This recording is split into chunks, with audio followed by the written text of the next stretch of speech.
I'd like to add in before I start the video that a lot of these bosses have timers, so be keeping that in mind when you do bosses. They will have a little eyes on their hotbar, well, technically their little buff bar that you can see the timer on that'll start counting down. So keep that in mind when you do bosses, as that is their enrage. Another thing is premium users can see they're spawning in the chat. Each one has individual ones, such as Bolgar's head is splitting. That's going to be Rat Queen. The Ancient Force is going to be Treant, and things of that nature. The Aloha Guards can see it. It's going to be like a GT. The Webs one is going to be Archon, and Mushrooms is going to be the Beastbane one, and the Pyramid Slope is going to be Destructor. Have a great video and have a great night and day. Bye bye. Hello, welcome to my boss guide video. This is going to be one of two videos, possibly three videos, as there's a few bosses in the endgame area that are very much more difficult to some degree, but more for a DPS check. And then there's a few other bosses that my guild has yet to kill, as we don't have the required numbers in DPS or tanking in order to do those. First off, it's going to be Ancient Treen. Ancient Treen has a few skills and interactions. His auto attack range is a little bit bigger than him, so be very careful on that when you're trying to run away from him. His auto attacks are going to be an AoE auto attack, so if you stand under him and under a tank and they taunt, you will get collateraled and possibly die. He shoots a little green ball in the air, and after some time, it will drop down and insta kill you unless you can become invulnerable, such as like going into invisibility or having an invincible shield like the Aura shield for Crusaders, or a second life. Another one will be his little roots. He will periodically shoot out roots, and it will start tracking towards players, so be very mindful. The boss can also be instantly churned with a taunt, and it will redirect those roots directly to the taunted target, so be very mindful on that situation. But other than that, it's very standard boss. If you can tank his shots and be uh, aware of his roots that are on the floor, you can usually stay alive very well. For the roots, you can actually dash through them with the normal dash or the charge of Crusaders, or teleport through, but just be very mindful that if you don't time it correctly, you will get hit by those, and those can kill you. Even on high end players, it can catch you off guard with the damage. So, other than that, there's nothing much more to it.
Next boss, it's going to be Rat Queen. Rat Queen is a very easy boss. It's usually one of the first bosses that most people do. She's going to have three mechanics, technically four. She's going to summon little rats that you can actually stop with Blunt Arrow, or with the little Bumble Buzz Bomb from Hunters, or from Shield Bash from Crusaders / Dark Knights if they have a shield equipped. The next one, it's going to be debuff that it gives, called Leprosy. Leprosy is a neutral dot that will damage you periodically, that lasts for 30 seconds. You can cleanse this off with the healing charge of dot damage from hunters and snipers, And you can also use one of your purification skills, such as like the Warlock Obsession and the aiming skill for hunters, the detox from assassins, and the booze sip from thieves. Blazing Fury for, say, Dark Knight, and Perfect Protection for Crusaders. And the other skill it's going to be causing is Voodoo. Voodoo is an AoE skill with a very big range, but cannot hit around corners. So if you can actually turn around the little corner place, you can actually dodge it, such as I do in the video when I'm taking aggro. The Voodoo debuff will decrease your HP. So if you are not paying attention, you can actually get one shot by her dot damage because your HP can drop down to 2,000, 3,000, 4,000, and you can actually end up dying to the dot. Her final skill is going to be a little AoE stomp that she'll do, and it will always hit. So be very mindful of that and keep paying attention to your HP, as that will always hit and can kill you. So other than that, it is a very, very easy boss.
Next one, it's going to be Dark Shaman. Dark Shaman's going to be on the left side of Algor. For that boss, it is a very easy boss. Just kind of base tank it, and you can bring it to the guards like we do in this video and be able to just deal damage to it. Other than that, there's not really much more to it. It's just a very simple boss, but it can give some decently good loot.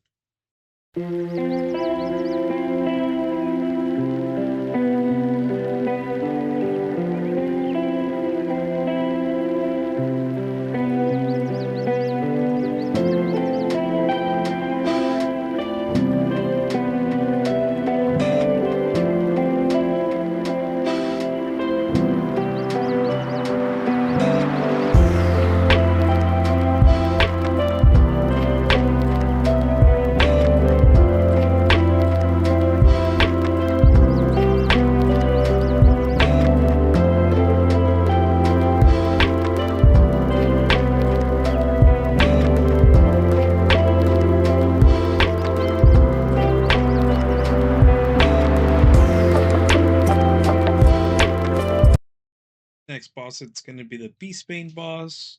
He is going to be a little bit harder boss as he has a lot more mechanics.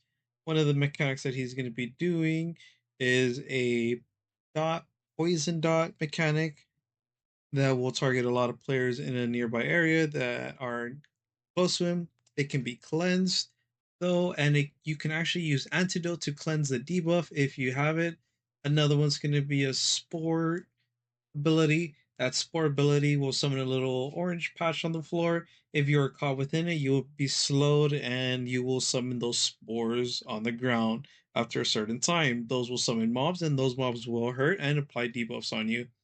If you stand in that spot as well, you will end up getting more spores, and it can become a cluster to the point where you can summon a whole army of them. So be very mindful on where you stand. You can actually dash through them if you are quick enough and position yourself well enough on a little cornered piece that you'll see sometimes in the video. The next skill is going to be a jogging skill where he runs and dashes. Be very mindful as a tank can aggro and change its direction right before it dashes. The hitbox for that skill and the hit rate of that skill is very delayed, so be very mindful on where you're standing and don't assume it that it's done once it finishes casting, because sometimes it can still hit you. So that's something else to be very mindful of. The next thing is going to be a little jump skill that'll do an AoE jump and stun everybody nearby. Be very mindful of that one, as when that one hits, it will still hit you even after he jumps. It is a little weird on it, but this is going to be something that you just have to be cautious on and learn the timing for it. The next thing he's going to do is he can give himself buffs. Those buffs can be movement speed, vampirism, attack speed, crit chance, and damage reduction. So be very mindful of that.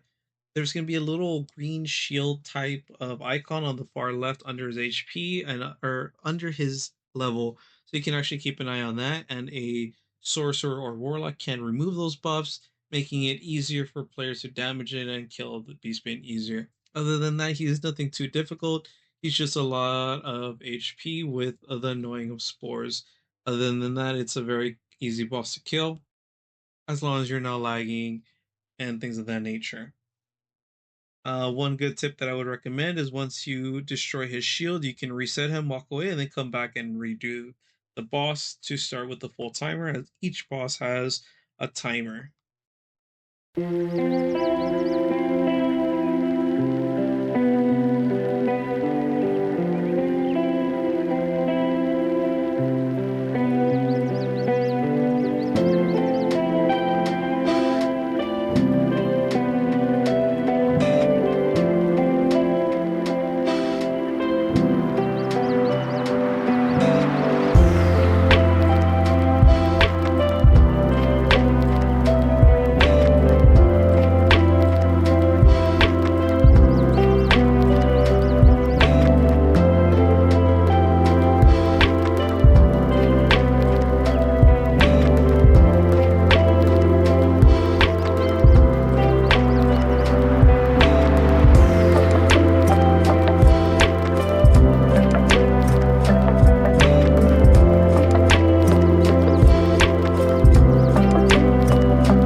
Next up, it's going to be Archon. Archon is going to be a more difficult boss than the previous ones, as she has a lot more mechanics and can cause teams to wipe very easily if not paid attention. Her first skill is going to be summon spiders. When the fight starts, it can be cancelled with the blunt arrow and the little buzz bomb of hunters, as well as shield bashes from crusaders and dark knights if they have a shield equipped. The next skills that she can do is going to be, say, noxious vapors. Any player at the end of the cast will set a little point of where poison's going to spawn, and that can instantly kill you. So be very mindful of where you stand and where everybody else can stand, as you can accidentally walk into another player's.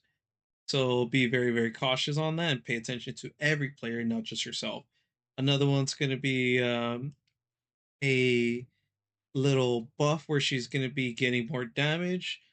On her right side, you can see her buffs that she'll get. It's going to look like a little fangs. Every time she is hit, it will extend that buff and increase her armor penetration, and it will end up causing it to one shot your tank if not paid attention and not support it, or if your tank is not paying attention with his debuffs that he has. Which brings on to the next one. The debuffs that the Archon applies to people is going to increase the damage she deals to them, and it's going to drain their energy. So be very cautious, as if you do not cleanse this debuff, she can end up one-shotting you regardless of your defense. So be very, very mindful. You can see it on Ryu a couple times, where it lasts 20 seconds and he cleanses himself with Blazing Fury. Another one she's going to be doing is going to be a little poison clouds where she'll shoot out of her and come back to her and can be on the ground. So be very mindful where you stand when she shoots that out. Another thing she'll be doing is going to be giving herself buffs such as regeneration, crit chance, and even evasion. Your sorcerer or warlock can actually get rid of these buffs, so be very mindful, and having one would be really, really nice to make this boss a lot easier. And for the final skill that she has is going to be a little web that she does on the main person she's targeting at the time. That person is unable to move, but you can actually use an aqua crystal, or if the sorcerer or a crusader has the double remove debuff from perfect protection, they can actually remove themselves if it's one of the first two skills on the left side of their debuffs. Debuffs are going to be red under the character on the left side, and you can actually see in the order that they are. Debuffs will always remove left to right. So if that little blue icon of the net is on the far left and they have the perfect protection skill in order to remove two debuffs from themselves, they can actually cleanse themselves off of that. If you hit the boss from behind, it will reflect damage, so be very cautious on that. And do not hit her from the back, or else it will end up damaging you a lot. There's another skill called Mimicry, but I actually don't remember what it does. That I can remember, so my apologies on that.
Next boss, it's going to be Giant Tortolla. She's going to have a few skills.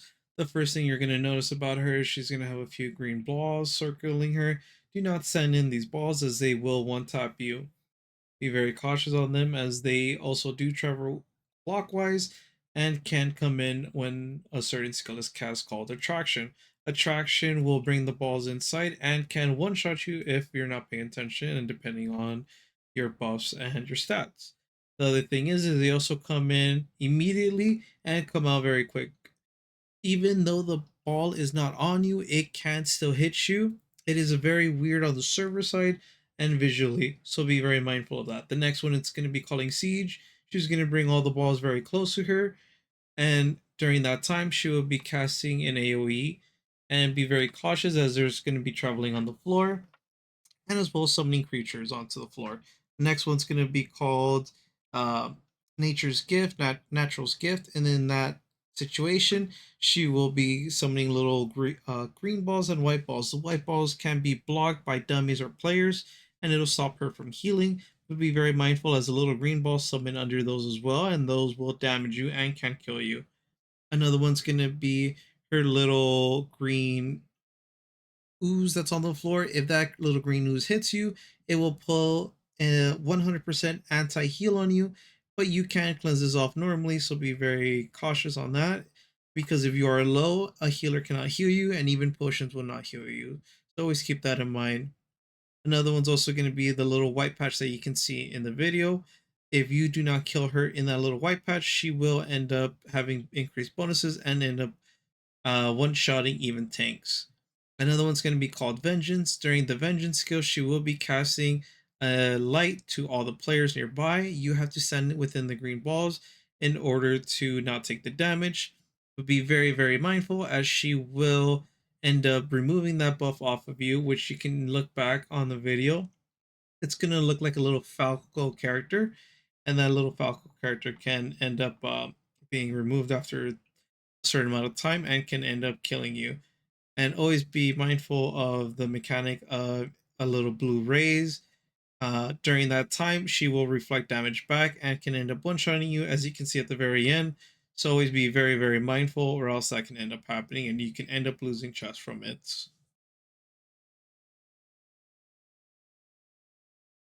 Next boss, it's going to be Destructor, and the final boss for this video. Destructor is an interesting boss and one of the best bosses to get as a card wise in some degree to some players for PvP. Destructor is going to have multiple skills. The first skill is going to be summoning little gnats on the player. It's going to be a little bug that floats around. Be very, very mindful as this will spread to other players if they get too close or if they come too close to you. So always keep that in mind. They will also heal the boss for a certain amount, so be very mindful of that. The way you can remove this is running around in a little circle, and it'll eventually drop the little gnats. If you stand still, they will keep staying on you until you start running around. The next skill is going to be a punch and a laser. Be very mindful of the laser. If the laser catches you between a rock, you will end up getting a little interaction where you are getting bounced back and forth to where you instantly just die and you can't do anything about it.